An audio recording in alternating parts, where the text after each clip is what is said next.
Hi, hello and welcome. Today we're going to have a look at the poem Hurricane Hits England by Grace Nichols. So just a little bit of context for you guys. The poet was born in 1950 in Georgetown, Guyana.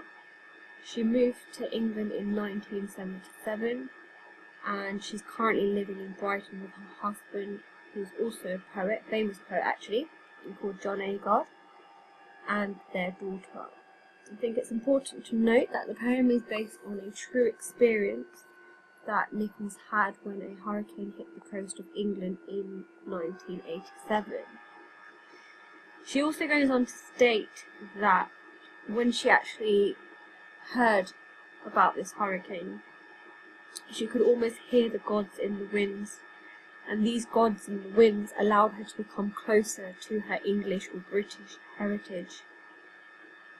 The poet was also enriched by myths and legends, and we can clearly see this throughout Hurricanehitsengland. Now, in terms of context, this is not enough for you, so you need to do your own research and find out more about the poet and about this specific hurricane to give you a better understanding of the poem.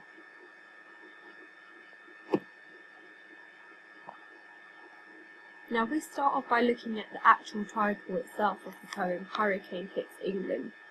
You need to think about what actually comes to mind when you read that title.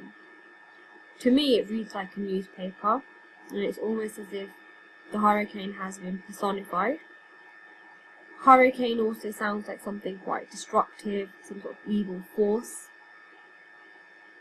something that could be controlling. So think about what other ideas you can come up with for that. So let's have a look at stanza 1. It took a hurricane to bring her closer to the landscape. Half the night she lay awake, the howling ship of the wind, its gathering rage like some dark ancestral spectre, fearful and reassuring. Firstly, I'd just like to say that when you are reading through the poem, always read to the end of the punctuation, because it just makes a lot more sense. Now it's important to note the use of the pronouns. So she begins with the third person pronoun, as we can see here, to bring her closer. To me, that almost seems like the poet feels as if she's alienated from Britain. But then when we get to stanza 2, there's a shift in the use of pronouns, as if she feels closer to the names of the gods that she's mentioning, perhaps because she can associate with her hometown better than Britain. We also see over here the howling ship of the wind, its gathering rage.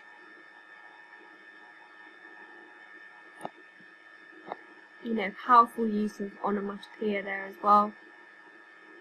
We focus more on line 6, dark in particular, ancestral spectre. So it's almost as if something is haunting her. Perhaps it's her past or something unpleasant that's taken place. This word here in particular, spectre, something ghost-like, something unknown. And then we've got the use of contradictory language here between fearful and reassuring. What does she feel that is fearful? Is it stepping into the unknown? But also the idea of it being reassuring. Only her past, only her heritage, being in Guyana, is something reassuring to her. We move on to stanza 2. We've got the references to different gods here. So we've got the reference to Hurricane, the Carib god, Oya, the reference to the god of the wind, and Shango, the reference to thunder and lightning. So I personally feel that she's mentioning these gods at this point because she had been enriched by myths and legends, something that I've mentioned before. But you need to think about why this is repeated. You've got the repetition of talk to me, talk to me, talk to me. almost prayer-like. And then she ends with my sweeping back home cousin over here, because it's almost as if the hurricane is reminding her of her home, and she perhaps needs this. Maybe she's feeling quite nostalgic, this idea of her longing for the past. Now for stanza 3, you need to think about the use of the rhetorical questions. Why does the poet keep using these rhetorical questions? Perhaps the poet is confused at this moment in time. We've got the reference to the metaphor of old tongues, which could be a representation of the gods speaking to the poet through the hurricane, as a reminder of her past and where she has come from. If we move on, the blinding illumination. What could this be a reference to here? Could it be a metaphor for the enlightenment that the storm brings?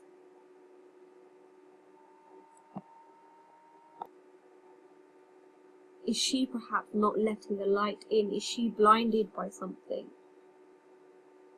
Some sort of cloud of uncertainty, which is making her feel that she needs to question her identity and background. We then have a really powerful image here. What is the meaning of trees falling heavy as wells? A really powerful use of imagery, showing the force of the hurricane and how destructive it can actually be. Their crusted roots, their cratered graves. Why does the poet use repetition here in particular, and once again a rhetorical question?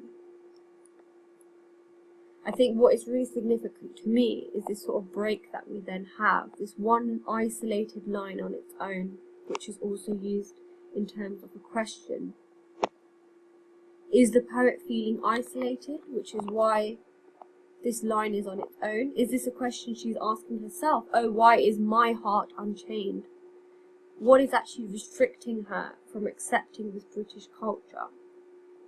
And I think this links really nicely with the next stanza. I am aligning, I am following, I am riding.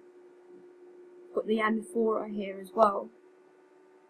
Why is she feeling isolated? Why is this effective? Got lots of good use of verbs as well. Aligning, following, riding. And these are all in first person. So we keep seeing this shift between third to first person. Why is she actually doing that? And then finally, ah, sweet mystery, come to break the frozen lake in me, shaking the foundations of the very trees within me, come to let me know that the earth is the earth is the earth. She ends with repetition, a repetitive group of 3. Perhaps she wants to become closer to her British heritage. She does actually, in an interview, say that she moved. One of the reasons why she moved was to be more accepting of different cultures, but also to have a better life for her family. She's doing it for her daughter in particular. But the repetition of the earth almost seems like every place is connected, a sense of unity. Does she want to feel connected as well? I think throughout the poem, to me, it almost seems as if she's always thinking about her roots and where she has come from, and she's almost trying to find this in the UK. Also, this reference to the earth could be a moment of realization for the poet, as she comes to terms with the fact that everywhere is the same. Every part of the earth is connected. So just to sort of summarize, I'm sure you've got some brilliant ideas that you've also come up with, or, you know, that you can actually come up with, but this was just a sort of starting point to give you another insight into my ideas. But to me, I feel that the poet feels disconnected from where she's currently residing, which is the UK. And she almost feels as if she needed this sort of hurricane to sort of connect with Britain, because it reminded her of her experiences that she had in her hometown. Maybe she does feel some sort of darkness, as she says on line 22, circuit us into further darkness. Could this be the literal darkness in England that we have in winter time? Or could it perhaps be a metaphor for the poet leaving her homeland? Great, well, I hope that's been helpful. Thank you very much.